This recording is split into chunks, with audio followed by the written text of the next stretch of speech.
warahmatullahi wabarakatuh. Waalaikumsalam warahmatullahi wabarakatuh. Sabahal khair. Sabahal nur. Kaifa halukum? Alhamdulillah. Mada darsunal an? Alhamdulillah naltaqi maratan ukhra fi hadzal liqa li ta'allumi al-lughah al-arabiyyah. Alhamdulillah kita diberi kesempatan ya dalam keadaan sehat walafiat, semuanya dalam keadaan sehat. Alhamdulillah untuk belajar bersama ya. Wa qabla bidayati ta'allumina al-yaum hayya nabda bi qiraati basmalah. Bismillahirrahmanirrahim. Oke, pada pertemuan kali ini saya akan membahas tentang kana bertemu dengan mubtada dan khobar. Kana, pernah dengar kana? Kana wa akhwa, kana dan teman-temannya. Ada berapa akhwatu kana? Banyak, ini masih ada mazala dan seterusnya.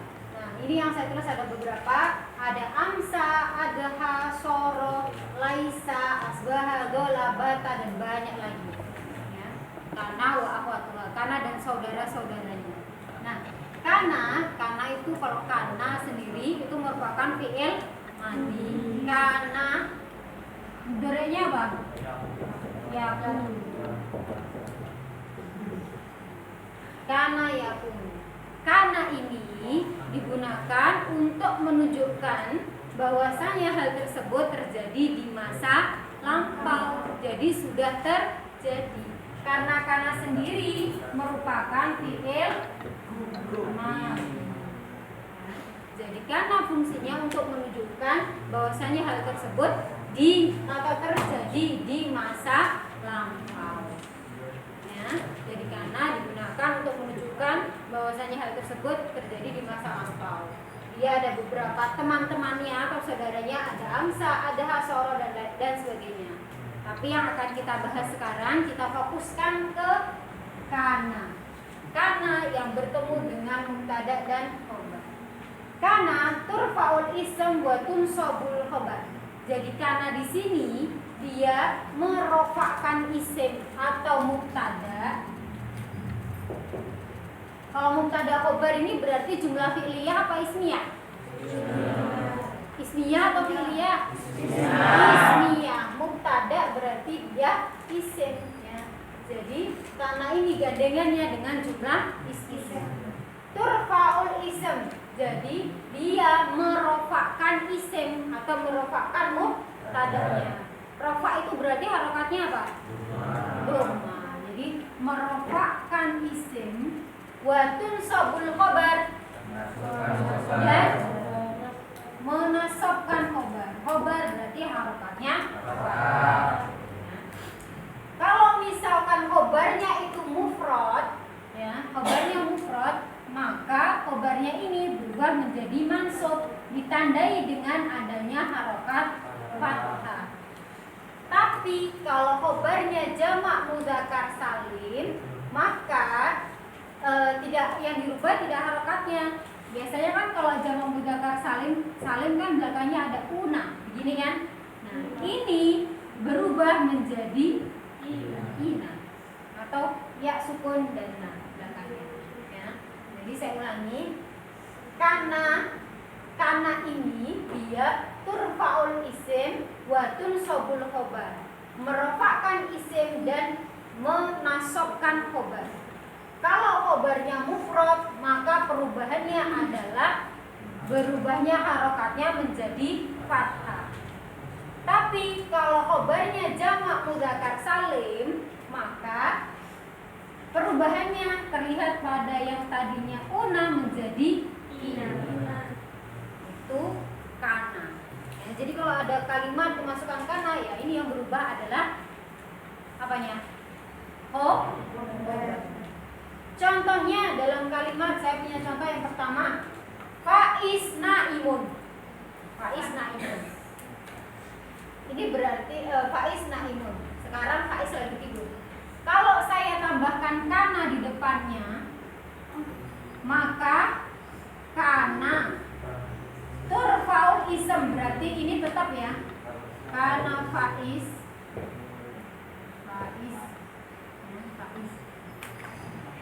naimun tunsabul khobar, maka ini berubah menjadi naiman. Ketika faiz naimun ditambahi kana depannya menjadi kana faiz naiman. Karena dia mansub, maka harokatnya dia berubah menjadi fathah. Ya. Contoh lagi, misalkan yang kana Muhammadun nasyitun.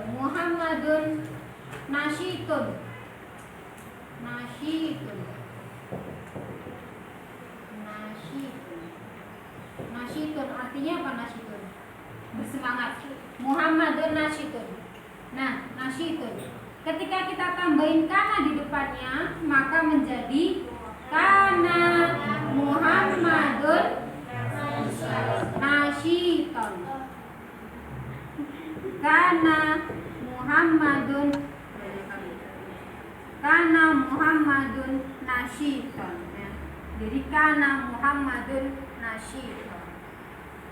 Jadi kalau ditambahi kana di depannya, maka khobarnya ini mansub dari harokatnya yang domah menjadi fathah. Kalau domaten menjadi fathah.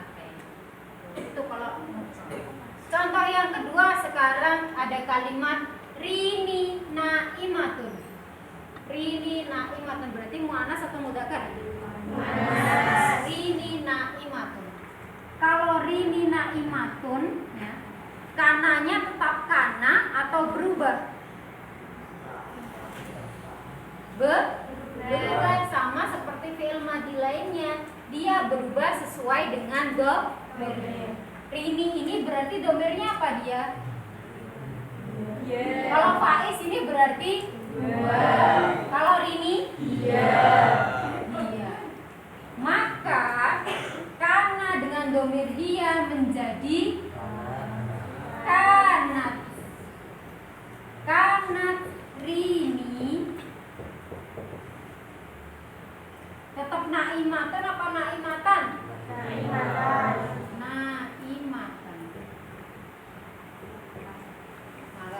Rini naimatun ditambahi kana di depannya, kanat di depannya menjadi rini naimatan. Paham? Contoh lain, misalkan Laila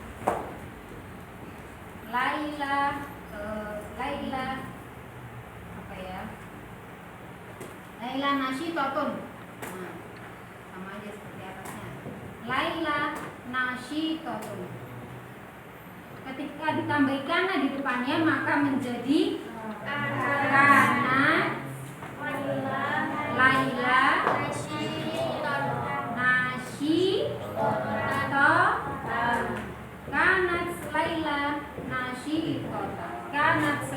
nasyitota. Ya, paham? Oke, kita lanjut contoh yang selanjutnya. Anta naimun. Ketika ditambahi kana berubah dengan domir anta menjadi apa? Kana dengan domir anta menjadi unta.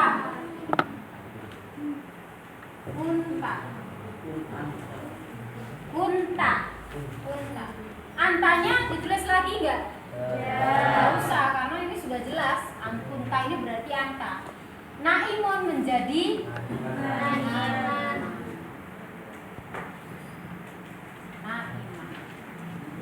Terus lanjut, anti. Maka menjadi unti. Bukan unti bantu lo ya. Unti. Bukan unti titik-titik. Unti. Unti naimatun. Ketika dimasuki kana maka menjadi kunti naimatan. Nah, sekarang selanjutnya naimuna. Karena dengan domir hum maka menjadi kanu. Nah, ini jamak mudzakkar salim ya, berarti ya naimuna. Mansub maka maka berubah menjadi na ini, maka menjadi kanu na ini. Ya. Tuh kalau sekarang antum juga jamak nih. Kalau kana menjadi antum menjadi kuntum. Kuntum khairu ummatin ukhrijat lin-nasi. Pernah dengar itu? Ta'muruna bil ma'ruf wa tanhauna 'anil munkar. Kuntum naimuna, maka menjadi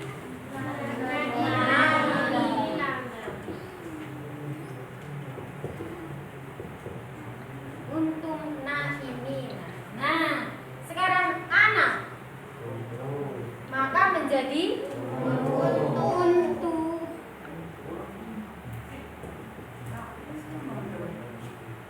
Kuntu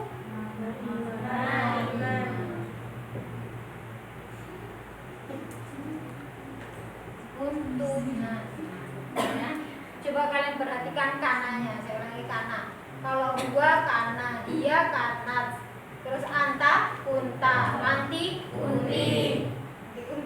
Kun kanu, antum kuntum, anak kuntum. Jadi kana ini ya, karena dia fi'il madhi maka dia berubah sesuai dengan domir yang menjadi mubtada atau fa'il dalam kalimat